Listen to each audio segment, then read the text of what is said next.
Hello friends, welcome है आप सभी का आपके इस कृष्णा आर्ट्स एजुकेशन चैनल में, जो केवल और केवल बोर्ड एग्जाम की तैयारी करवाने के लिए बनी है। इसलिए इस चैनल को आपने अभी तक सब्सक्राइब नहीं किया तो इस चैनल को सब्सक्राइब कर दें और साइड के बेल नोटिफिकेशन को भी प्रेस कर दें, ताकि हमारी वीडियो का लेटेस्ट नोटिफिकेशन आप तक सबसे पहले पहुंच सके। और अगर आपको इस चैनल से रिलेटेड क्लास 10 के नोट्स और पीडीएफ चाहिए, आपको क्लासेस की नोटिफिकेशन सही समय पर चाहिए, तो आप हमारे टेलीग्राम चैनल को ज्वाइन कर लें। टेलीग्राम चैनल पर जो नोट्स और पीडीएफ आपको दिए जाते हैं वे बिल्कुल मुफ्त में दिए जाते हैं और उनको पढ़कर आप अपने बोर्ड एग्जाम की तैयारी और अधिक अच्छे तरीके से कर सकते हैं। टेलीग्राम चैनल का लिंक डिस्क्रिप्शन में भी दिया हुआ है और आप टेलीग्राम एप्लीकेशन में कृष्णा आर्ट्स एजुकेशन को सर्च करके भी ज्वाइन हो सकते हैं, इसलिए टेलीग्राम चैनल को जरूर ज्वाइन कर लीजिएगा। तो चलिए आज की इस वीडियो में आगे की ओर बढ़ते हैं।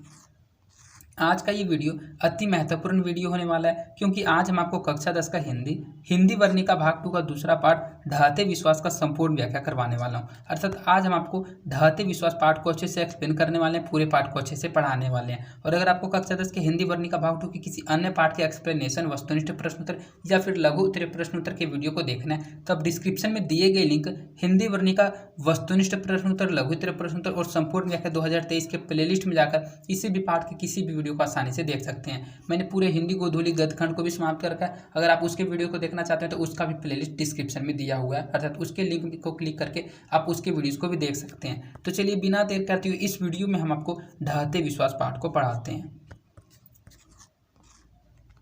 आपके पाठ का नाम है ढहते विश्वास। ये आपका हिंदी वर्णिका भाग 2 का दूसरा पाठ है। सबसे पहले आपको ये पता होना चाहिए कि इस पाठ के रचयिता कौन है, अर्थात इस पाठ के लेखक कौन है। तो इस पाठ के लेखक का नाम है सातकोड़ी होता। तो सबसे पहले हम आपको सातकोड़ी होता जी के बारे में पढ़ाएंगे, क्योंकि लेखक से रिलेटेड एग्जाम में बहुत सारे क्वेश्चन पूछे जाते हैं कि लेखक का जन्म कब हुआ, निधन कब हुआ, उनके माता का नाम, पिता का नाम, उनसे रिलेटेड बहुत सारे ऑब्जेक्टिव क्वेश्चन पूछे जाते हैं। तो सबसे पहले आप सातकोड़ी होता के बारे में पढ़िए, उसके बाद ढहते विश्वास पाठ को, अर्थात इस पूरे पाठ को बिल्कुल अच्छे से पढ़ाएंगे।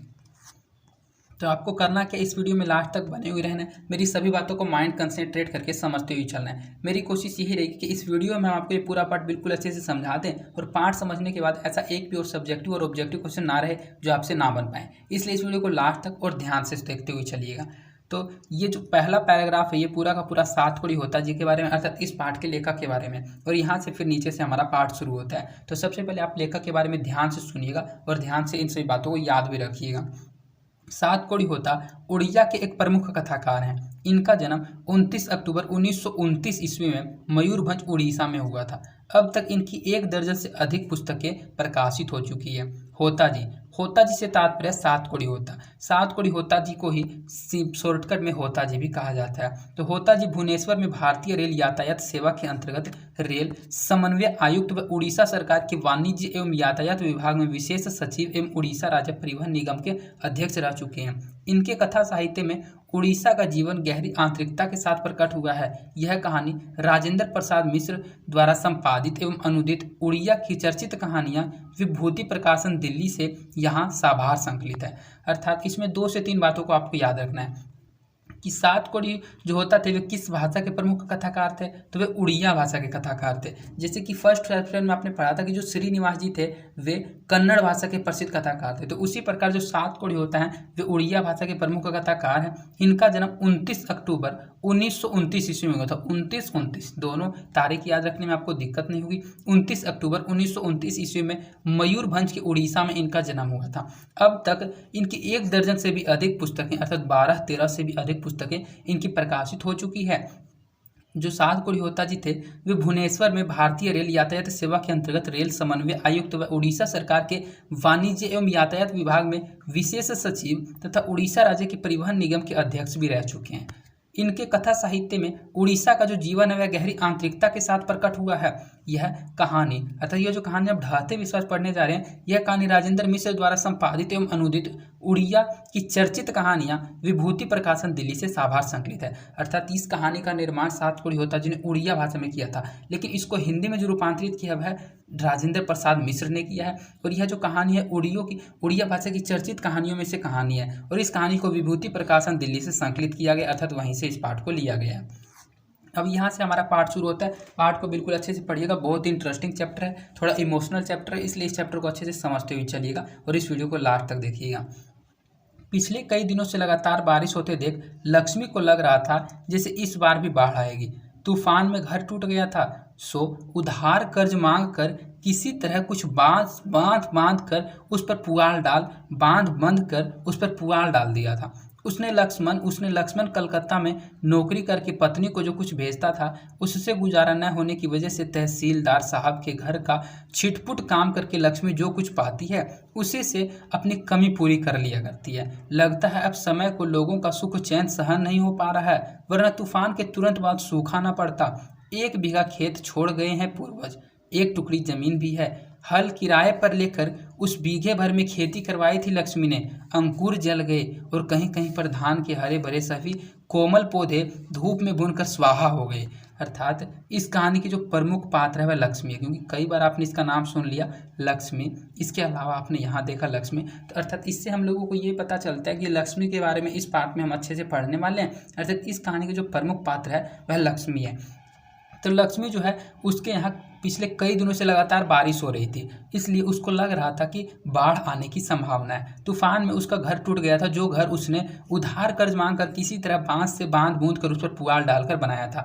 उसके पति का नाम लक्ष्मण था। तो ये ऑब्जेक्टिव क्वेश्चन में पूछा जा सकता है कि लक्ष्मी के पति का नाम क्या था, तो लक्ष्मण था। वह कहाँ नौकरी करता था, तो कलकत्ता में नौकरी करता था। जो लक्ष्मण था वह कलकत्ता में नौकरी करके पत्नी को जो कुछ भेजता था उससे गुजारा न हो पाता था लक्ष्मी का, इसीलिए न गुजारा होने की वजह से वह तहसीलदार साहब के घर में कुछ छिटपुट काम, अर्थात जो घर का काम होता है वह घर का काम करके जो कुछ कमाती थी उसी से अपनी कमी को पूरा कर लिया करती है। लगता है कि समय को, अर्थात इस समय को लोगों का सुख चैन सहन नहीं हो पा रहा है, वरना तूफान के तुरंत बाद सूखा नहीं पड़ता। तूफान से तो उसका घर उड़ गया, तूफान के बाद तुरंत सूखा पड़ गया। 1 बीघा खेत उसके पूर्वज छोड़ गए थे, अर्थात उसके पूर्वज के द्वारा उनके यहाँ 1 बीघा खेत छोड़ दिया गया था। अर्थात उनके कुल कितने खेत थे, तो 1 बीघा की उसकी खेती थी लक्ष्मी की। 1 टुकड़ी जमीन भी है, अर्थात 1 टुकड़ी उसके पास जमीन भी है। हल किराए पर लेकर उस 1 बीघे भर में उसने खेती करवाई थी लक्ष्मी ने। जो अंकुर थे, अर्थात जो बीज थे, वे सूखा पड़ने के कारण जल गए हैं और कहीं कहीं पर धान के हरे भरे सभी कोमल पौधे जो हैं वे धूप में भूनकर स्वाहा हो गए हैं। अर्थात सूखा के कारण उसका जो पूरी खेती है वह पूरी खेती बर्बाद हो गई है। फिर भी हार न मानकर बारिश होने पर रोपनी करने का इंतजार कर रहे थे किसान। अगर आप बिहार के हैं तो आपको अच्छे से पता होगा रोपनी क्या होता है, बीघा क्या होता है। अगर आप बिहार के नहीं हैं तो बिहार बोर्ड का आप सिलेबस ही क्यों पढ़ रहे हैं, क्योंकि आपको अच्छे से पता है ये बिहार बोर्ड का सिलेबस है, आप बिहार से इसको पढ़ रहे होंगे। और बिहार के सभी बच्चों को पता है कि रोपनी क्या होता है, बीघा खेती क्या होता है। जो शहर में रहता है उनको नहीं पता होगा, लेकिन गाँव के सभी बच्चों को पता होगा। तो रोपनी कहा जाता है जो मोरी होता है, जो धान का पौधा होता है, उस पौधे को जो रोपने वाली होती है उसे ही रोपनी कहा जाता है। तो जो उस गांव के किसान थे वे हार न मानकर बारिश होने पर रोपनी करने का इंतजार कर रहे थे। गहरे खेतों में जरी समाप्त करके नदी के बांध पर बैठे गर्दिश के दिन भूलने की कोशिश करते वक्त यह अनवरत बारिश शुरू हो गई। भादों के शुरू से बरस रही है। पूरा महीना खत्म होने को आया पर बारिश थम नहीं रही। 1 पक्ष से अधिक हो गया, सूर्य देवता के दर्शन नहीं हुए। अर्थात जो लक्ष्मी थी सबसे पहले तो उसके गांव में वह देखती है कि बारिश नहीं हो रही है, तूफान आता है। तूफान से उसका घर उड़ जाता है, जिस घर को वह बांस से बांध कर पुआल डालकर बनाती है। उसके जो पति हैं, उसके पति का नाम लक्ष्मण है। वह कलकत्ता में काम करता है और वहीं नौकरी करके पत्नी को कुछ पैसे भेजता है, लेकिन उस पैसे से उसका गुजारा नहीं होता, इसलिए वह तहसीलदार साहब के घर पर कुछ काम करती है और पैसे कमाती है और उसी पैसे से वह अपनी कमी को पूरा कर लेती है। लेकिन अब उसको लगता है कि जो समय है उसको किसी का सुख चैन बिल्कुल भी सहन नहीं हो पा रहा है, क्योंकि तूफान के बाद तुरंत सूखा उसके यहाँ पड़ गया था। 1 बीघा की खेती थी, 1 बीघा में उसने इस धान की खेती करवाई थी, अर्थात एक हल किराए पर लेकर उस 1 बीघे खेत में खेती करवाई थी। लेकिन सारे सूखे के कारण सारे अंकुर जल गए थे। कहीं कहीं पर धान के हरे भरे जो कोमल पौधे थे वे भी धूप में भूनकर सुहा हो गए थे, अर्थात धूप में वे पौधे जो हरे भरे थे वे भी जल गए थे। फिर भी हार न मानकर बारिश होने पर रोपनी करने का इंतजार कर रहे थे किसान, अर्थात रोपनी का करने के लिए इंतजार कर रहे थे। अर्थात उनको लग रहा था कि नहीं, सूखा के बाद भी बारिश जरूर आएगी। वे हार नहीं माने थे और ऐसी बारिश आई कि गहरी खेतों में जरी समाप्त करके नदी के बांध पर बैठे गर्दिश के दिन भूलने की कोशिश करते वक्त यह अनवरत बारिश शुरू हो गई। अर्थात बारिश उनके यहाँ शुरू हो जाती है और बारिश ऐसी होती है भादों के शुरू से ही बरस रही है। पूरा महीना खत्म होने को आया है पर बारिश थम नहीं रही, अर्थात 1 महीना करीब खत्म होने को है, लेकिन अभी तक उनके यहाँ बारिश नहीं रुकी है। 1 पक्ष से अधिक हो गया, सूर्य देवता के अभी तक उनके यहाँ दर्शन नहीं हुए, अर्थात इतनी अधिक बारिश होने लगी है कि अब तो बाढ़ आना तय है। लगातार बारिश होने के कारण बाढ़ आने की चिंता से अब रात को नींद नहीं आती थी लक्ष्मी को। देवी नदी के बांध के नीचे लक्ष्मी का घर था। किस नदी के बांध के नीचे था? तो देवी नदी के। ये क्वेश्चन जरूर पूछा जाएगा, ऑब्जेक्टिव क्वेश्चन में बहुत बार पूछा जा चुका है कि लक्ष्मी का जो घर था वह किस नदी के बांध के नीचे था? तो देवी नदी के बांध के नीचे पीछे था।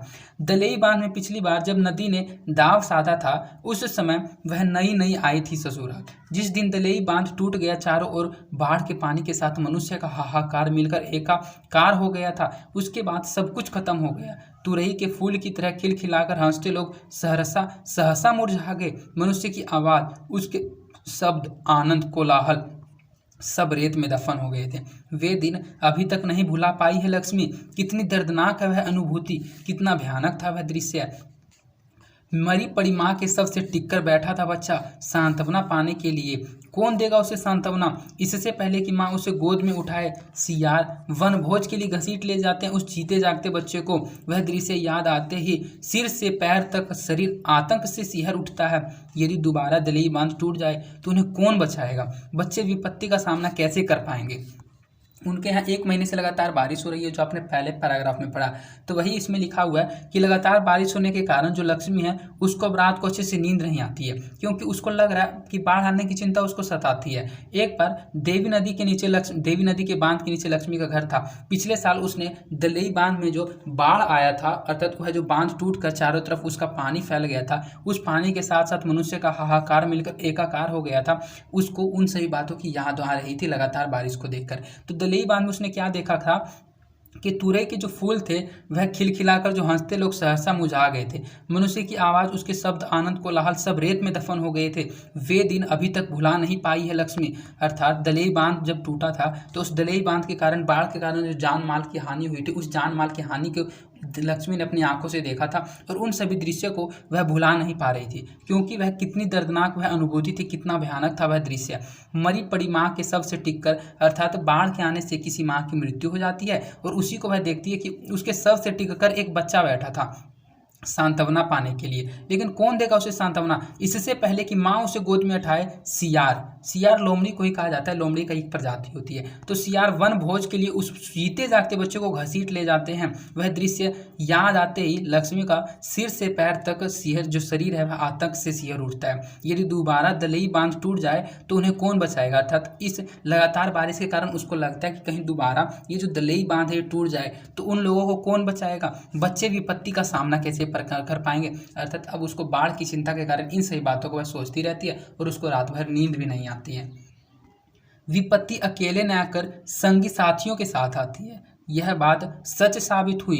तूफान के बाद सूखा, उसके बाद बाढ़, तूफान के बाद सूखा आया और सूखा के बाद बाढ़ आया। जैसे कि पहले मैंने आपको तूफान के बारे में पढ़ा है कि तूफान में उसका घर उड़ जाता है, जो वह बांस से बांध कर पुआल डालकर बनाती है। उसके बाद सूखा आता है, उसके 1 बीघे की खेती बर्बाद हो जाती है और उसके बाद बारिश ऐसी आती है कि बारिश से उसको बाढ़ की चिंता होने लगती है। तूफान और सूखा में जिनकी कमर टूट चुकी थी, बाढ़ की धारा के आगे सीना तानने की ताकत उन्हें भगवान भी नहीं दे सकता था। हालांकि बाढ़ पुआल के छप्पर को अपने सहारे का सहारा बनाकर बहते व्याकुल मनुष्य को भगवान भी स्वर्ग में झांक कर देखेंगे, पर कोई कुछ नहीं कर सकता, मानो यह सब विधि का विधान हो, पूर्व निर्धारित सा। विधि के निर्देशों से हमेशा ही मानता आया है मनुष्य, कभी विरोध नहीं कर सका। यही उसकी विडंबना है, यही उसका बेसहारापन है। अर्थात जो सभी लोग थे जिनकी बाढ़, तूफान और सूखा में कमर टूट चुकी थी, अर्थात वे समस्या में पहले से ही समस्या में फंसे हुए थे, अब उन लोगों को बाढ़ की धारा के सामने सीना तानने की ताकत उन लोगों में भगवान भी नहीं दे सकता था, क्योंकि जो बाढ़ है वह पुआल के छप्पर को अपने बचने का सहारा बनाकर बहते व्याकुल मनुष्य को भगवान भी स्वर्ग में झांक कर देखें, पर कोई कुछ नहीं कर सकता, मानो यह सब विधि का विधान ही हो, पूर्व निर्धारित, अर्थात पहले ही निर्धारित था कि ऐसा ऐसा होगा। विधि के निर्देशों को हमेशा से मानता आया है मनुष्य, कभी विरोध नहीं कर सका। यही उसकी विडंबना है, यही उसकी बेसहारापन है। अर्थात जो विधि का विधान होता है, अर्थात हम लोगों की किस्मत जो लिखा हुआ रहता है वह होता ही है, उसको हम लोग बदल नहीं सकते। तो वही इसमें लिखा हुआ है कि मनुष्य कभी भी उस विधि के विधान का विरोध नहीं कर सकता है, यही तो उसका बेसहारापन है। लक्ष्मी आसमान का रुख देखकर सशंकित हो उठी। उस बार भी उसे इसी तरह का भयावह था आसमान का रुख। पड़ोस का पढ़ाकू लड़का गुणनिधि अभी अभी कटक से लौटा है। उसने घर जाकर कह दिया है कि महानदी का ऊपरी और निचला छोर दोनों पानी में डूब चुके हैं। बारिश थमकर सांस ही नहीं लेती। नदी नालों का पानी बढ़ता ही जा रहा है, ना जाने किस पल बाढ़ आ जाए, कुछ कहा नहीं जा सकता। महानदी के ऊपरी छोर में संबलपुर का हीराकुंड बांध बंधे रहने की बात लक्ष्मी ने सुन रखी है, किंतु क्या वह एक बांध पूरे राज्य के बाढ़ के पानी को रोक सकेगा? कटक शहर को बाढ़ की चपेट से बचाने के लिए महाराज ययाति केसरी ने पत्थर का बांध बनवाया था। इस युग के पढ़े लिखे बुद्धिमान लोगों ने हीराकुंड बांध बनाया, हालांकि यह सब देखा नहीं लक्ष्मी ने, सिर्फ सुना भर है। अर्थात उसके पड़ोस का एक लड़का था जिस लड़के का नाम था गुणनिधि। वह कटक में रहकर पढ़ाई करता था, इसलिए उसको पढ़ाकू लड़का कहा गया। तो गुणनिधि जो पढ़ाकू लड़का था वह कटक से लौटकर उसके गांव आता है और वह सभी को घर जाकर कह देता है कि जो महानदी है उस महानदी का ऊपरी और निचला हिस्सा दोनों का दोनों हिस्सा पानी में डूब चुका है, क्योंकि पानी का जो स्तर है बाढ़ के कारण, बारिश के कारण ऊंचा हो गया, अर्थात बढ़ गया है। बारिश जो है थमकर सांस ही नहीं लेती, अर्थात बारिश रुकने का नाम ही नहीं ले रही थी। नदी नालों का पानी बढ़ता ही जा रहा था, न जाने किस पल बाढ़ आ जाए, इस बात की चिंता सभी को सताई जा रही थी, सभी को डर लग रहा था, कुछ कहा नहीं जा सकता था। महानदी के ऊपरी छोर में संबलपुर का हीराकुंड बांध बंधे रहने की बात लक्ष्मी ने सुन रखी है, किंतु क्या वह एक बांध पूरे राज्य के बाढ़ को पानी को रोक सकेगा? कटक शहर के बाढ़ की चपेट से बचाने के लिए जो कटक शहर के राजा हैं, उस राजा ने महाराज ययाति केसरी ने पत्थर का बांध बनवाया था। इस युग के पढ़े लिखे बुद्धिमान लोगों ने हीराकुंड बांध बनाया, हालांकि यह सब देखा नहीं है, लक्ष्मी ने सिर्फ सुना है। अर्थात ये सभी कहानियां जो लक्ष्मी बता रही है, इन सभी कहानियों को, अर्थात इन सभी बातों को कि ये महाराज ययाति केसरी ने पत्थर का बांध बनाया, इन सभी बातों को उसने सिर्फ सुना है, उसने अपनी आंखों से कभी भी नहीं देखा है। उसी हीराकुंड बांध में काम करते समय पत्थर के नीचे दबकर उसके ससुर शहीद हो गए थे। अर्थात जिस हीराकुंड बांध की वह बात कर रही है, उसी हीराकुंड बांध के नीचे काम करते समय एक पत्थर के नीचे दबकर एक उनके ससुर की मृत्यु हो जाती है। अर्थात उनके ससुर की मृत्यु इसीलिए होती है क्योंकि हीराकुंड बांध में बात करते समय पत्थर के नीचे दबकर उनके ससुर शहीद हो गए थे, ऐसा लोगों का कहना है। ससुर के देहांत के बाद उस घर में बहू बनकर आई थी, अर्थात जब लोगों का कहना है, अर्थात वह लोगों से सुनती है कि वही हीराकुंड बांध का जब निर्माण हो रहा था तो उसके निर्माण के समय एक पत्थर के नीचे दबकर उनके जो ससुर हैं वे शहीद हो गए थे, ऐसा वह लोगों से सुनती है। और उनका देहांत होने के बाद, अर्थात ससुर के देहांत होने के बाद ही उसकी शादी होती है और वह उस घर में बहू बनकर आई थी। इन 28 वर्षों में उसने कई बार सूखा और तूफान देखे हैं, अर्थात वह उसकी शादी हुई 28 वर्ष हो गए हैं, अर्थात उसने 28 वर्षों में कई बार बाढ़ और सूखा और तूफान देखे हैं। किंतु इंसान इन बाधा विपत्तियों को मानकर हठीले जंगली भैंसे की तरह अपनी आशा और अपने अरमानों को पूरा करने के लिए निरंतर दौड़ रहा है। न जाने कितनी आशाएं, कितनी अभिलाषाएं उसने अपने दिल पर संजोए रखी हैं। लक्ष्मण के परदेसी होने का उसे बेहद दुख है, फिर भी वह बगैर टूटे अच्छे दिनों की प्रतीक्षा किया जा रही है। अर्थात जो लक्ष्मी है उसका पति का नाम लक्ष्मण है, वह कलकत्ता में रहकर काम करता है और वहीं से पैसे भेजता है, तो उसकी परदेसी होने का उसे बहुत अधिक दुख है, क्योंकि वह उससे दूर रहता है। लक्ष्मी को अकेले सभी घर बार को संभालना पड़ता है, लेकिन फिर भी वह बगैर टूटे अच्छे दिनों की प्रतीक्षा किए जा रही है लक्ष्मी। शायद यह डरावना दिन आते आते रास्ते में कहीं ठहर गया है, जैसे जोबरा अणिकट में महानदी का पानी ठहर जाता है। मन हार नहीं मानता, नसीब के साथ तर्क वितर्क करके निकल पड़ता है। कूच करने को लक्ष्मी दली बांध पर खड़ी होकर महानदी के दोनों किनारों को डूबते हुए देखकर मन ही मन कहती है, किनारा लांघे बगैर चली जा, हमारी हंसी खुशी की दुनिया की ओर रेतीला मत बना। अर्थात शायद यह जो डरावना दिन है वह रास्ते में आते आते कहीं ठहर गया, ऐसा उसको लगता है लक्ष्मी को। जैसे कि जोबरा अणिकट में महानदी का जो पानी वह ठहर जाता है, पर मन हार नहीं मानता, नसीब के साथ तर्क वितर्क करने को निकल पड़ती है। कुछ करने को लक्ष्मी दलेई बांध पर खड़ी होकर महानदी के दोनों किनारों को डूबते हुए, महानदी है उसका दोनों किनारा डूबता हुआ जाता है, क्योंकि पानी का स्तर बहुत अधिक बढ़ता है अधिक बारिश के कारण। तो उस डूबते हुए को देखकर वह मन ही मन कहती है, किनारा लांघे बगैर चली जा, हमारी हंसी खुशी की दुनिया को और रेतीला मत बना। वह उस पानी को कहती है कि तुम इस किनारे को लांघे बिना ही चली जा, हमारी हंसी और खुशी की दुनिया को रेतीला मत बनाओ। अर्थात क्योंकि उसने पहले वाली बाढ़ का दृश्य देखा था जब दिल्ली बांध टूटा था, तो प्राचीन समय में उसने जो दृश्य देखा था वही दृश्य को देखकर वह चिंतित रहती है और उसको डर लगता है। गांव के लड़कों को इकट्ठा करके गुणनिधि ने स्वेच्छासेवक दल का गठन किया है। लड़कों के साथ देने के लिए बूढ़े भी कमर कसकर निकल पड़े हैं। यह तो किसी एक का काम नहीं, अर्थात जो गुणनिधि था, जो कटक से लौट कर आया था, जो पढ़ा हुआ लड़का था, वही गांव के लड़कों को इकट्ठा करता है और एक स्वेच्छासेवक दल का गठन करता है। लड़कों के साथ देने के लिए बूढ़े भी कमर कसकर निकल पड़े हैं, अर्थात लड़कों को साथ देने के लिए बूढ़े भी तैयार हो गए हैं। यह तो किसी एक का काम नहीं है, पूरे गाँव में फैल गई है। यह बात कि बाढ़ आ रही है, अर्थात उस बाढ़ को शांत करने के लिए, उस बाढ़ का कोई उपाय करने के लिए जो गुण निधि है वह गांव में एक स्वेच्छासेवक दल का गठन करता है और उस गठन के साथ जो बूढ़े लोग हैं वे भी कमर कसकर उनकी सहायता करने के लिए तैयार हो जाते हैं। पूरे गांव में फैल गई है यह बात, बाढ़ आ रही है, हीराकुंड से पानी छोड़ दिया गया है। बाढ़ टूटने की आशंका से लोगों ने सहन शक्ति एवं मन के दम को परखने के लिए नदी के वक्ष को व्यापक करते हुए बारिश का पानी बढ़ता ही जा रहा है। बारी बारी से गांव के लड़के दलई बांध की निगरानी कर रहे हैं, बूढ़े उपदेश दे रहे हैं, कमजोर स्थानों पर मिट्टी डाली जा रही है, पत्थर ढोए जा रहे हैं। बांधों को और भी मजबूत करने के लिए रेत की बोरियां जो होती है वो रेत की बोरियां इकट्ठी की जा रही है काम में लाने के लिए। दलई बांध टूटने से तो उनके गांव में बाढ़ आएगी, इसलिए दलई बांध की एक एक लड़के बारी बारी से निगरानी कर रहे हैं, अर्थात दलई बांध को देख रहे हैं कि इसकी स्थिति कैसी है। जो बूढ़े लोग हैं वे उपदेश दे रहे हैं, अर्थात सलाह दे रहे हैं कि जहाँ जहाँ कमजोर स्थान है बांध का वहाँ पर मिट्टी डाला जाए। पत्थर ढोए जा रहे हैं बांधों को और भी मजबूत करने के लिए, और रेत की जो बोरियां हैं वह इकट्ठी की जा रही है काम में लाने के लिए। बांध की निगरानी के लिए लक्ष्मी ने अपने बड़े लड़के को भेज दिया है, अर्थात बांध की निगरानी, क्योंकि पूरे गांव का काम है, पूरे गांव में इस दल में स्वेच्छासेवक जो दल है उसके गठन करने में पूरे गांव के लड़कों को इकट्ठा किया गया है। तो उसमें लक्ष्मी का जो बड़ा बेटा है उसके बड़े बेटे को भी भेज दिया जाता है निगरानी करने के लिए बांध की।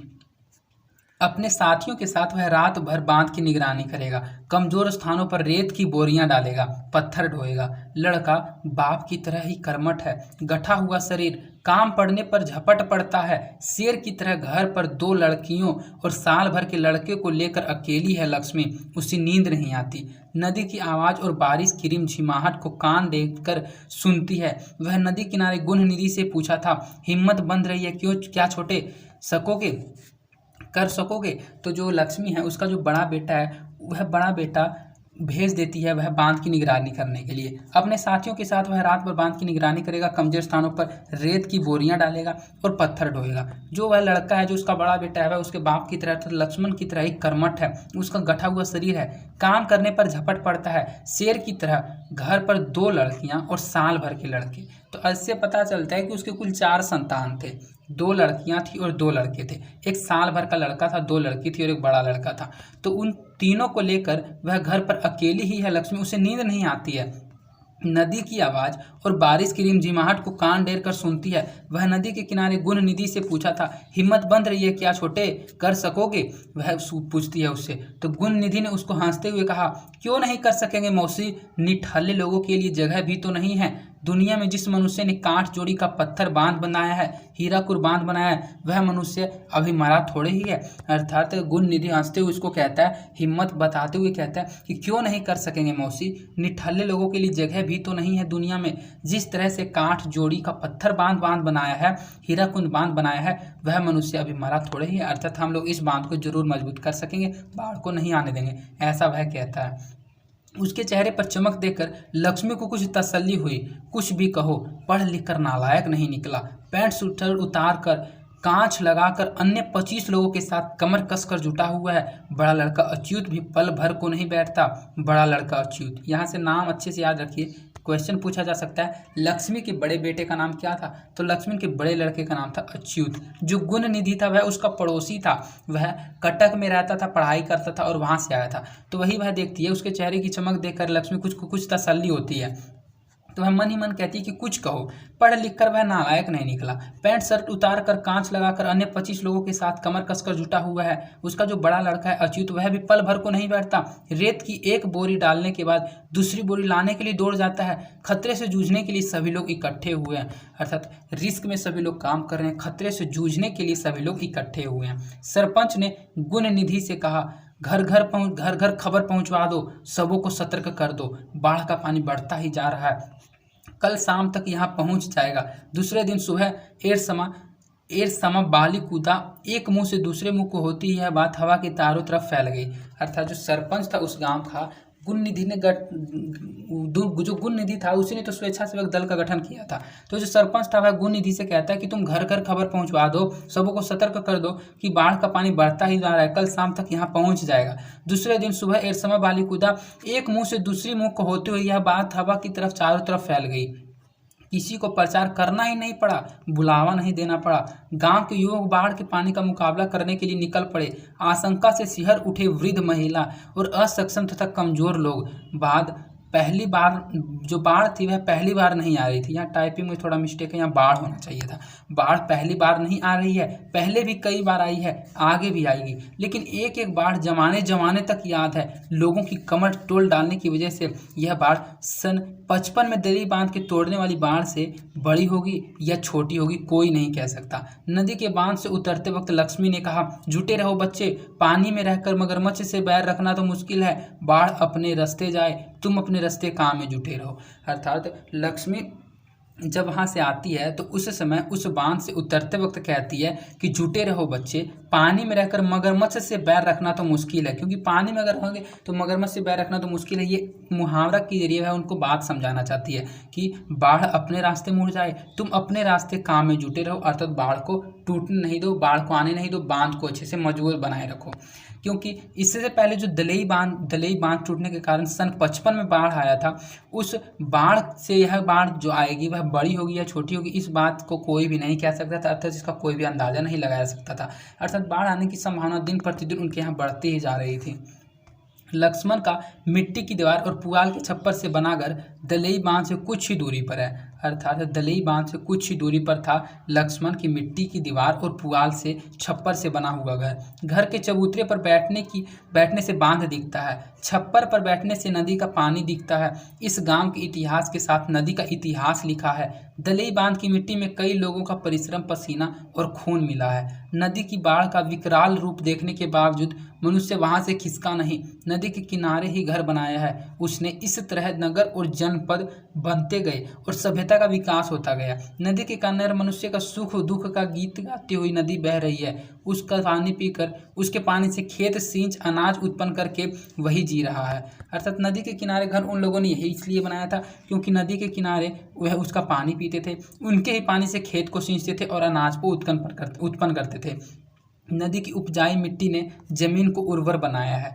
जाल डालकर थोड़ी बहुत मछली पकड़कर सुख चैन से खाना खाते हैं लोग। बाढ़ आई है, बांध के घेरे को तहस नहस किया है, पर नदी को किसी ने शत्रु नहीं कहा, न ही कोई उसका किनारा छोड़कर भागेगा। अर्थात बाढ़ आने से इतनी अधिक जान माल की हानि होती है, लेकिन फिर भी नदी को किसी भी व्यक्ति ने शत्रु अर्थात उसको दुश्मन नहीं कहा है। उसका किनारा वह नहीं छोड़ना चाहता है, अर्थात किसी ने भी उसका किनारा छोड़कर भागा नहीं है। अर्थात नदी के किनारे रहने से बहुत अधिक बेनिफिट होता है, इसलिए वह नदी के किनारे रहते हैं। बल्कि उसी की ओर मन ही मन कहता है, शरारती नटखट बच्चे की तरह लोगों को परेशान कर रही है, खुद भी खुद मान जाएगी और अपने रास्ते चली जाएगी। हमारी नदी हमारा ही गीत गाती हुई मुहाने की ओर बह जाएगी। नाव को पतवार से खेते हुए माझी भंज संगीत गाएगा। अर्थात सभी लोग कहते हैं कि जो नदी है वह शरारती नटखट बच्चे की तरह हम लोगों को परेशान कर रही है, खुद ब खुद मान जाएगी और अपने रास्ते चली जाएगी। लक्ष्मी के दिल में बेशुमार आशंकाएं उठती है। जो लक्ष्मी, उसके दिल में अनेक आशंकाएं उठने लगती है। बीच बीच में उसका सीना तड़प उठता है, मन में अच्छे बुरे ख्याल आते हैं, कहीं विपत्ति वाकई न आ जाए। ऐसा सोचकर सतर्क होते हुए उसने एक बोरे में थोड़ा सा चिवड़ा, 2 कांसे के बर्तन अंगोछा भर कर रख लिया। सन 55 वाली घटना उसे आज तक याद है। उस समय सास, ससुर और पति के साथ ऊंचे स्थान पर चढ़ गई थी, तब भी एक बोरे में थोड़ा सा चिवड़ा, कुछ कपड़े और 2-4 बर्तन रख लिए थे। उन्होंने मन रहकर चौंक उठता था। लक्ष्मण होता तो कुछ सहारा होता, साहस बंधता। क्या बच्चों को लेकर वह इतने बड़े संकट का मुकाबला कर सकेगी? जो लक्ष्मी थी उसकी मन में कई बार बहुत सारे आशंकाएं उठती है, अर्थात उसको डर लगता है। बीच बीच में उसका सीना भी तड़प उठता है, उसके मन में अच्छे बुरे ख्याल आने लगते हैं। उसको लगता है कि कहीं ये बाढ़ यह जो विपत्ति है, यह विपत्ति वाकई ना आ जाए, अर्थात ये बाढ़ वास्तव में कहीं ना आ जाए। ऐसा सोचकर सतर्क होते हुए उसने एक बोरे में थोड़ा सा चिवड़ा एक खाने वाले पदार्थ को कहा जाता है, तो ये खाने वाला मटेरियल होता है। तो थोड़ा सा चिवड़ा, 2 कांसे के बर्तन, अंगोछा कहा जाता है गमछी को आप अच्छे से जानते होंगे गमछी किसे कहा जाता है। तो चिवड़ा और 2 कांसे के बर्तन और अंगोछा भर कर रख लिया, क्योंकि उसको सन 55 वाली घटना अच्छी तरह से याद है। सन 55 में दलई बांध के टूटने से जो उनके यहाँ बांध आया था, बाढ़ के आने से जो गांव में जान माल की हानि हुई थी, वह जान माल की हानि और वह बाढ़ का दृश्य लक्ष्मी को अच्छी तरह से याद था। उस समय उसके सास ससुर और पति के साथ वह ऊंचे स्थान पर चढ़ गई थी। तब भी एक बोरे में थोड़ा सा चिवड़ा, कुछ कपड़े और 2-4 बर्तन रख लिए थे। उन्होंने मन रहकर चौंक उठता था, अर्थात उसको कभी कभार यह रहकर चौंक उठती थी कि लक्ष्मण अगर होता तो कुछ तो सहारा होता, साहस बनता। क्या बच्चों को लेकर वह इतने बड़े संकट का मुकाबला कर सकेगी? अर्थात लक्ष्मण का ना होना उसको एक तरह का दुख पहुंचाता है कि अगर लक्ष्मण होता तो कुछ तो उसको सहारा मिलता, क्योंकि वह 4 बच्चे हैं, चारों बच्चों को लेकर इतने बड़े संकट का मुकाबला कर सकेगी, ऐसा वह सोचती है। बड़ा लड़का अच्युत सारी रात नदी के बांध पर रहेगा, कहीं बाढ़ का पानी बांध न तोड़ दे, इसलिए रत जगा होगा, अर्थात रात भर जगा हुआ होगा। बांध के किनारे किनारे रत जगह की व्यवस्था की गई है। रात को मूसलाधार बारिश हो रही थी, फिर भी लड़कों ने अपना मोर्चा नहीं छोड़ा, वहीं डटे रहे। ठिठुरन भरी से हवा रहकर सिहर उठता था उनका शरीर, फिर भी जिद्दी से काम में जुटे हुए हैं सभी। मनुष्य जिद कर रहा है अपनी दिक्कत खुद करने के लिए, वह अपनी हार मानने को तैयार नहीं थे। अर्थात उसका जो बड़ा लड़का था लक्ष्मी का, उसके बड़े लड़के का नाम अच्युत था, जो मैंने आपको पहले ही बता दिया। तो जो अच्युत था वह सारी रात नदी के बांध पर रहेगा, कहीं बाढ़ का पानी बांध तोड़ न दे, इसलिए रात भर जगा हुआ होगा। बांध के किनारे किनारे रत जगे, अर्थात रात भर जागने की व्यवस्था की गई है। रात को मूसलाधार अर्थात बहुत अधिक बारिश हो रही थी, फिर भी लड़कों ने अपने मोर्चा नहीं छोड़ा, वे वहीं पर डटे हुए थे। वहीं डटे हुए ठिठुरन भरी हवा से रह रहकर सिहर उठता था उनका शरीर, फिर भी जिद्दी से काम में जुटे हुए थे सभी। मनुष्य जिद कर रहा है अपनी दिक्कत खुद दूर करने के लिए, वह अपनी हार मानने को तैयार नहीं थे। लक्ष्मी अपने दोनों लड़कियों और छोटे बेटों को सुलाकर गुहाल में गई। बाद में समय न मिले इसलिए उसने गाय और बछड़े को गले से पगा खोल दिया, दोनों बकरियों को भी कमरे में खुला छोड़ दिया। उसको बहुत अधिक मन में चिंता थी और उसको लग रहा था कि अब बाढ़ आएगी, क्योंकि पानी का जो स्तर था वह बहुत ऊपर चला गया था, अब बाढ़ आने से कोई भी नहीं रोक सकता था। इसलिए लक्ष्मी ने अपने दोनों लड़कियों और अपने छोटे बेटे को सुलाकर गुहाल में चली गई थी। गुहाल कहा जाता है जहाँ जानवर बांधने का स्थान होता है, तो उस गुहाल को जानवर बांधने का स्थान कहा जाता है। तो बाद में समय मिले या ना मिले, अर्थात बाद में अगर बाढ़ आ जाए तो क्या पता उसको समय न मिले, और समय न मिलने से उसकी जो गाय और बछड़े अगर वे बंधे हुए रह जाएंगे तो भाग नहीं पाएंगे, और भाग न पाने के कारण बाढ़ के पानी से उनकी मृत्यु हो जाएगी। इसलिए वह पहले ही सतर्क होकर गाय और बछड़े के गल से पगा खोल देती है, अर्थात पगा खोल देती है, उनको आज़ाद कर देती है, रस्सी से खोल देती है, बंधा हुआ नहीं छोड़ती है, क्योंकि अगर बंधी हुई नहीं होगी उसकी गाय और बछड़े तो बाढ़ आने से बच जाएंगे। बकरियों को भी कमरे में खुला छोड़ देती है, घर की सारी चीज़ें एक कमरे में इकट्ठा करके ताला लगा दिया था उसने। देखते देखते रात बीत गई, सुबह होते होते बाढ़ के पानी के लिए नदी में जगह नहीं बची।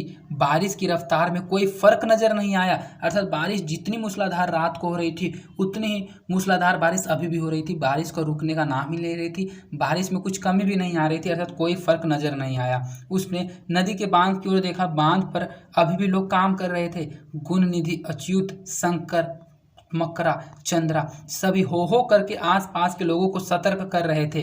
दिन के उजाले में सिर्फ पृथ्वी की गर्मी ही नहीं बढ़ती, आदमी भी चुस्त हो जाता है और तेजी से काम करने लगता है। अर्थात जब दिन में उजाला होता है, जब सूर्य उगता है, तो इससे सिर्फ और सिर्फ पृथ्वी की गर्मी ही नहीं बढ़ती है, इससे सभी आदमी चुस्त अर्थात सफुर्त अर्थात एक्टिव हो जाते हैं और सभी अपने कामों को तेजी से करने लगते हैं। हठात जरा नीचे की और ताड़ के पेड़ के पास पानी की तेज धारा किनारे से आ टकराई। ताड़ कहा जाता है एक लंबे से पेड़ को, बिहार के आपको जरूर पता होगा ताड़ खजूर पेड़ कैसे होते हैं। तो हठात जरा नीचे की ओर ताड़ के पेड़ के पास पानी की जो धारा है वह तेज धारा किनारे से आ टकराई। टकराते ही पानी बांध की दूसरी ओर लांग गया। 10 वर्षीय गोल मटोल बच्चे की तरह सूर्य देवता दिखलाई नहीं दे रहे थे। लक्ष्मी ने अंदाजा लगाया रहा कि समय 12 से कम नहीं है, अर्थात बारिश अधिक होने के कारण जो सूर्य देवता थे वह दिखाई नहीं दे रहे थे, लेकिन फिर भी लक्ष्मी ने अंदाजा लगा लिया था कि जो समय है वह 12 से कम नहीं है। गुणनिधि गला फाड़ फाड़ कर चिल्लाने लगा। रेत की बोरी ताड़ के पेड़ के पास नदी में घुसी चली आ रही थी, अर्थात रेत की जो बोरी थी वह गला फाड़ फाड़ कर चिल्लाने लगा कि ताड़ के पेड़ के पास नदी में घुसी चली आ रही है। गाँव के छोटे बड़े जो भी लोग इकट्ठे थे रेत की बोरी और ढीमा पत्थर ढो ढोकर लाने लगे। गुणनिधि ने 2 लड़कों को गाँव के लोगों को ऊंची जगह पर चढ़ जाए ऐसा कहने के उद्देश्य से गांव में भेज दिया, क्योंकि बाढ़ का जो पानी था वह नीचे से निकलने लगा था ताड़ के पेड़ के पास। तो गुणनिधि जो था वह गला फाड़ फाड़ कर चिल्लाने लगा कि रेत की बोरी लाओ और जो ताड़ के पेड़ के पास नदी में घुसी चली आ रही है वहां पर उस रेत की बोरी को डालो। लेकिन गाँव के जो छोटे छोटे लोग थे छोटे बड़े जो भी लोग थे वहाँ इकट्ठे थे। रेत की बोरी ढीमा पत्थर ढो ढो कर लगे थे। गुणनिधि ने 2 लड़कों को गांव की ओर भेज दिया और यह कहने के उद्देश्य से भेजा कि सभी लोगों को कह दो कि ऊंची जगह पर जाकर चढ़ जाएं। पल भर में शोर शराबा मच गया पूरे गांव में। लोग हाँफते हाँफते हुए टीले की ओर दौड़ने लगे। टीले के नीचे स्कूल है। कईयों ने स्कूल में शरण ली। 4 कमरों में 200 के करीब, अर्थात इतनी अधिक भीड़ हो गई थी कि 4 कमरे में करीब 200 लोग खचाखच भर गए। बाकी लोग टीले पर चढ़ गए। तेज बारिश और हवा की वजह से टीले पर बरगद की शाखाएं इधर उधर डोल रही थी। पेड़ के नीचे देवी का थान बारिश के पानी से भीग चुका था। साल में एक बार चैत की संक्रांति इसी टीले पर मेला लगता है। अर्थात साल भर में चैत की संक्रांति के समय इसी टीले पर, जिस टीले पर सभी लोग दौड़कर भागकर वहां आश्रय लेने के लिए जा रहे थे, उसी टीले पर मेला लगता है। उसी देवी पर बलि चढ़ाई जाती है। आसपास के लोग इकट्ठे होते हैं, आसपास के गांव के लोग इकट्ठे होते हैं। खरीद बिक्री होती है, नाच गाना भी होता है। उस वक्त टीले पर चढ़ने वाले लोगों को चेहरों में रौनक होती है, किंतु आज सभी आशंका से थर थर कांप रहे हैं। मानो सभी की आशंकाएं आशंका में बदल चुकी है। कौन जाने क्या होगा। सिर्फ माँ चंडेश्वरी का ही भरोसा था, अर्थात माँ चंडेश्वरी का ही वह देवी स्थान था। लक्ष्मी दोनों लड़कियों और छोटे लड़कों को साथ लेकर निकलते निकलते कुछ पिछड़ गई। वह अच्युत का इंतजार कर रही थी, अर्थात अपने बड़े बेटे का इंतजार कर रही थी, यह सोचकर कि कहीं वह आ ना पहुंचे। पर अच्युत नहीं आया। नदी के बांध की ओर देखकर उसने ऊंची आवाज में बेटे को पुकारा, पर वह आवाज शायद बेटे के कानों तक नहीं पहुंच सकी। ठीक उसी वक्त बांध टूटकर पानी की धारा गांव की ओर लपकने की आवाज क्षण भर ने उसे स्तब्ध कर दिया। इसके बाद और कुछ सोचने का वक्त नहीं था। उसके पास वह दोनों लड़कियों को साथ लेकर, बच्चे को गोद में लेकर जैसे तैसे बोरे को उठाए और टीले की ओर वह दौड़ने लगी, क्योंकि वह पिछड़ गई थी गांव के अन्य व्यक्तियों से। वह बांध की ओर आवाज देकर अपने बेटे को, अच्युत को पुकारती है कि अच्युत तो अभी तक नहीं आया। वह उसी का इंतजार कर रही थी, लेकिन उसकी जो आवाज़ थी वह शायद बेटे के कानों तक नहीं पहुंच सकी। ठीक उसी वक्त जो बांध था वह टूटकर पानी की धारा गांव की ओर लपकने की आवाज़ ने क्षण भर उसे स्तब्ध कर दिया। इसके बाद और कुछ सोचने का वक्त ही नहीं था उसके पास। वह दोनों लड़कियों को साथ लेकर, बच्चे को गोद में लेकर जैसे तैसे बोरे को उठाए टीले की ओर दौड़ने लगी, क्योंकि जो बारिश पानी था वह बांध को तोड़ चुका था और बांध के तोड़ने से जो गाँव पानी की धारा थी वह गाँव की ओर लपकने लगी, तो उसका आवाज़ ने उसे क्षण भर स्तब्ध कर दिया था। नदी ने दोबारा दांव साधा। लोगों को पहले से दिए वायदे को किसी एहसान फरमोश की तरह तोड़ते हुए नदी की पागल धारा बांध की ओर दूसरी ओर कूद पड़ी। किनारे ढहने लगे थे। नदी के गर्भ में पल झपकते ही ताड़ के पेड़ का नामो निशान मिट गया। पेड़ पीछे मुड़कर देखने का वक्त न रहने पर भी थोड़ी दूर दौड़ने के बाद लक्ष्मी ने पीछे घूम कर देखने लगी, मानो अच्युत की आवाज़ कहीं दूर से उसके कानों में सुनाई दी। अर्थात पीछे मुड़कर देखने का वक्त नहीं था, लेकिन फिर भी थोड़ी दूर दौड़ने बाद लक्ष्मी पीछे घूम कर देखने लगी। उसको लगा मानो अच्युत की आवाज़ कहीं दूर से उसके कानों में सुनाई दे रही है। किंतु अच्युत नहीं दिखा। अर्थात वह पीछे मुड़कर देखती है क्योंकि उसको उसके बड़े बेटे अच्युत की आवाज़ सुनाई देती है माँ, किंतु अच्युत उसको नहीं दिखता जब वह पीछे मुड़कर देखती है। काश यह नदी भी माँ कहकर आगे न बढ़ते हुए उसी तरह खड़ी हो जाती कुछ देर। काश आते आते कुछ देर ही कर देती। लेकिन बांध टूटे नदी की धारा से पहले ही परिचित है लक्ष्मी। घर के समान ऊंची धारा चली आती है, अर्थात घर जैसी ऊंचा होता है 10-12 फीट का, उसी प्रकार 12 से 10 फीट का जो धारा होता है वह बिल्कुल तेजी से उसके गांव की ओर बढ़ रही थी। नदी की ओर से दौड़ते वक्त जब से उसे ठोकर लगी, उसके हाथ से बोरा छूट गया। लड़कियों के आगे जाने को कहकर जैसे वह खुद चलने को हुई, पानी उसके घुटनों तक आ गया। अर्थात वह आगे जाकर एक चीज़ से टकरा गई, और जब वह टकराई तो उसने अपनी जो दोनों बेटियां थी उन दोनों बेटियों को आगे चलने के लिए कहा, लेकिन पानी उसके घुटने तक अब आ गया था। लड़कियां स्कूल तक पहुंची होगी, कमर तक पानी में आने की झुकते ही चलने लगी लक्ष्मी। अर्थात जो लक्ष्मी उसकी लड़कियां थी वह स्कूल तक पहुंची ही होगी कि कमर तक पानी में आगे की ओर झुकते हुए चलने लगी लक्ष्मी। शिव मंदिर के पास वाले बरामदे के नीचे पहुंचते ही उसके गले तक पानी आ गया। तेज धारा में बहने लगी थी, पैर जमीन में टिक नहीं रहे थे। खूब घबराकर उसने एक हाथ से बच्चे को ऊपर उठा लिया और दूसरे हाथ से बरगद की जटा के जोर से पकड़ लिया।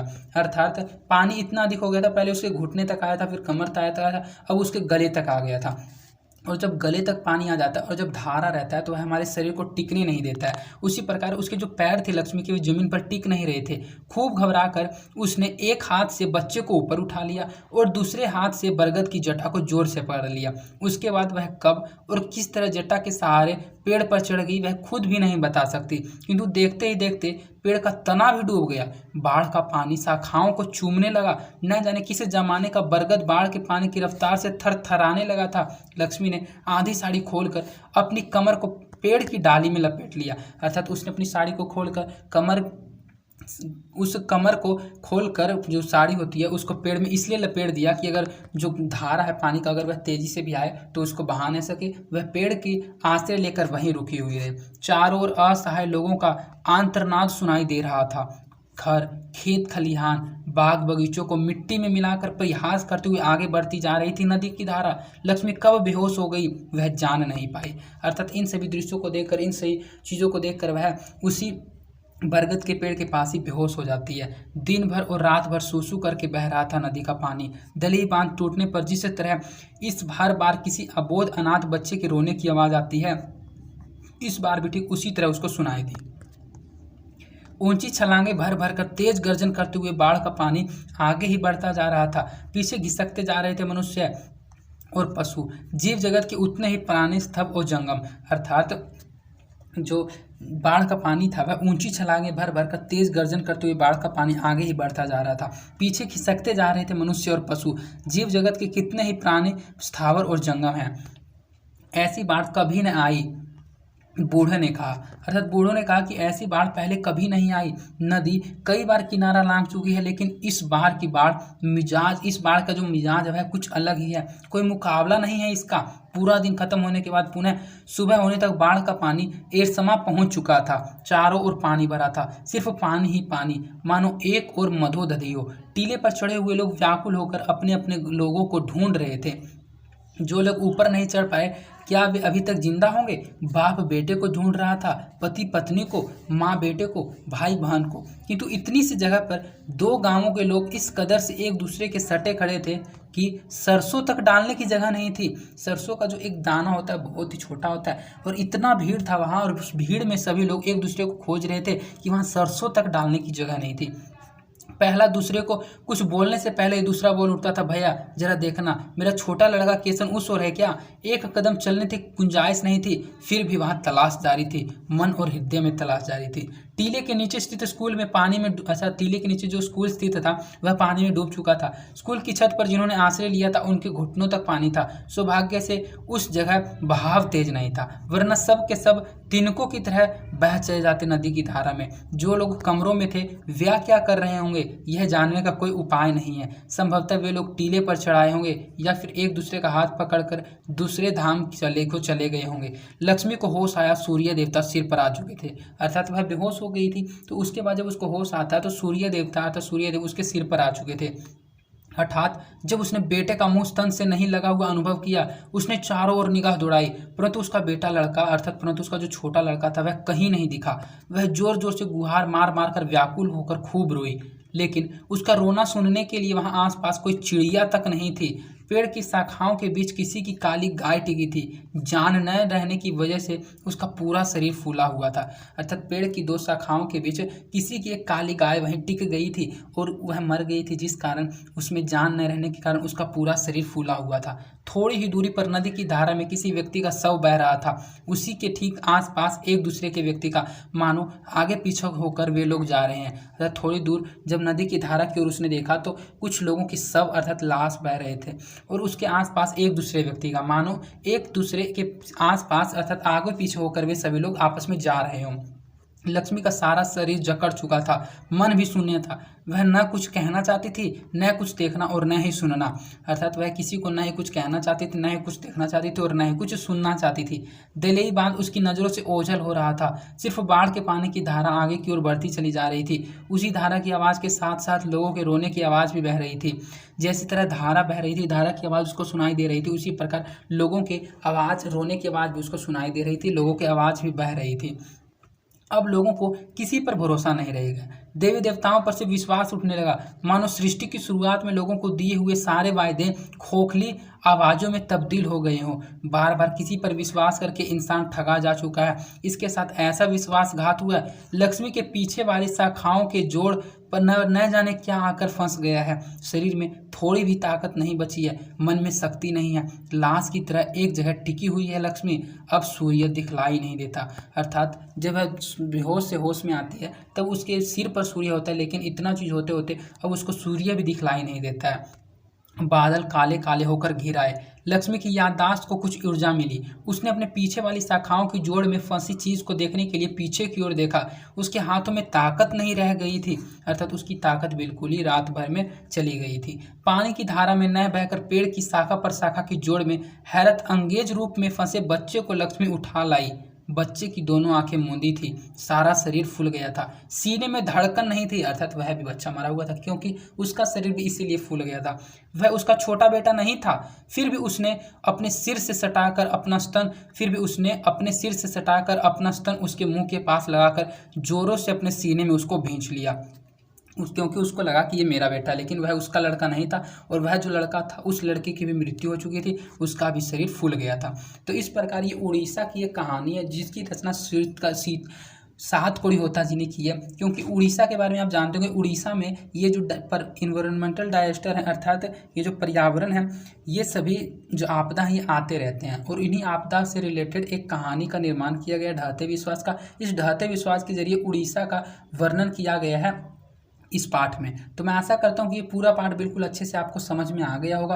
अगर आप इस पूरे पाठ को अच्छे से समझ गए होंगे, अगर आपने इस वीडियो को शुरू से लास्ट तक देखा है, तो हम आशा करते हैं कि आपसे ऐसा एक भी ऑब्जेक्टिव और सब्जेक्टिव क्वेश्चन नहीं होगा जो नहीं बन पाएगा, क्योंकि ऑब्जेक्टिव और सब्जेक्टिव क्वेश्चन पार्ट से ही बनता है। अगर आप पार्ट को अच्छे से समझ जाते हैं तो हर प्रकार के आप ऑब्जेक्टिव और सब्जेक्टिव क्वेश्चन को आसानी से बना सकते हैं। और अगर आपको यह वीडियो पसंद आई है तो इस वीडियो को अपने दोस्तों के भी ज़्यादा से ज़्यादा शेयर कीजिएगा, और इस वीडियो को लाइक भी जरूर कीजिएगा, जिससे मेरा मोटिवेशन बना हुआ रहता है। और अगर आपने अभी तक इस चैनल को सब्सक्राइब नहीं किया तो इस चैनल को सब्सक्राइब कर दें और साइड के बेल नोटिफिकेशन को प्रेस कर दें। और अगर आपको किसी प्रकार की कोई समस्या होती है, आप वीडियो कैसी लगी या फिर अपनी किसी बात या फिर राय सलाह को मुझ तक पहुंचाना चाहते हैं, तो कमेंट के माध्यम से अपनी बातों को मुझ तक पहुंचा सकते हैं। और इसके PDF को आप हमारे टेलीग्राम चैनल पर प्राप्त कर सकते हैं। टेलीग्राम चैनल पर आपको इसके PDF के अलावा क्लास 10 के बहुत सारे नोट्स और PDF मिल जाएंगे, जिनको पढ़कर आप अपने बोर्ड एग्जाम की तैयारी में 4 चांद लगा सकते हैं। और इसलिए टेलीग्राम चैनल को आप जरूर ज्वाइन कर लीजिएगा। तो आज के लिए इतना ही, धन्यवाद। मिलते हैं आपसे किसी अन्य इंपॉर्टेंट वीडियो में।